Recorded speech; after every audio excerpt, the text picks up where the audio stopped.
Hey, this Omar, and coming back at you again with another edition of my tight end projections of the upcoming season. And so today I'm asking the question like, uh, between these two, who got potential to be the number one tight end? I'm talking about more stats than Travis Kelce. Everybody just penciling Travis Kelce like, yeah, that's a lock in for sure. T Hill ain't there no more. And so is everybody just assuming that, he gonna be the top dude because he gonna get the targets and whatnot. But you gotta look at the new factors, you know what I'm saying? Now the coverage shift towards him, so he's not gonna get the mismatches that he did when T Hill was there. So I'm thinking that's gonna play a part in his numbers dipping a little bit. And with his numbers dipping, I think these two have potential to steal that top spot. You know what I'm saying? And then people. George Kittle, he gonna have a good year, but until I see Trey Lance do consecutive weeks. I'm gonna say consecutive weeks of like featuring him, because it seemed like because of how green he is, they might lean on the run even more than they did with Garoppolo.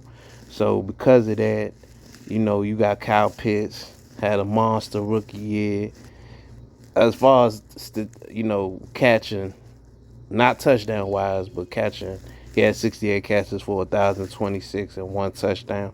He actually should have had more as far as touchdowns, but for some reason, Matt Ryan was, I don't know. Matt Ryan wasn't. I ain't even gonna say he wasn't looking his way, but something was definitely off with that connection. Like when you was watching their games, you saw like it should have been.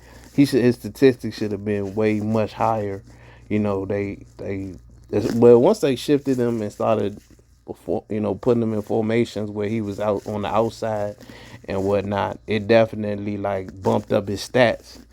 And so he was looking good though. Definitely, like I said, when he plays on the outside, he was definitely having some advantages over the corners that was checking him. And so Dalton Schultz, sneakily has been getting better. 2020, he had 63 catches for 615, 4 touchdowns. Last year, he had 78 catches, 808, and 8 touchdowns. And truth be told, if you look at the back half of the Cowboy season, a lot of the reason why CD's stats wasn't as high was because Dalton Schultz was making plays, on the back end of the season or whatever. So it's like Dak was kind of having a good little connection with him. You know what I'm saying? I don't know whether he run better routes than CD or what, but that connection is definitely there. He very comfortable throwing him the ball, and so I'm going ahead and just go ahead and say one of these two is gonna be over Travis Kelce this year. You know what I'm saying? And yeah, because they both gonna get the target since Amari gone.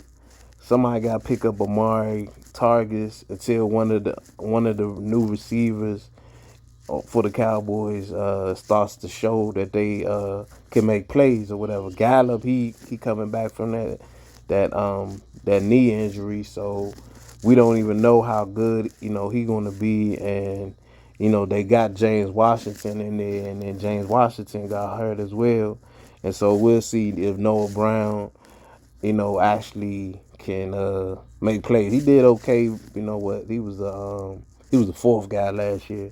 So fourth receiver. You know what I'm saying? But we'll see if he can, have an uptick in stats, because he's going to maybe bump up to the number 2 spot. I got to see how the depth chart, look after Tuesday. But yeah, I'm gonna just go ahead and I ain't even gonna say go out on the limb. I'm gonna just stamp it like, yeah, one of these two definitely is gonna be over Kelce and surprise a lot of people. For everybody that just went with the chalk and just said, oh yeah, hands down, Kelce gonna be the top dude. So yeah, that's like my little quick take on the tight ends. All right, I get at you.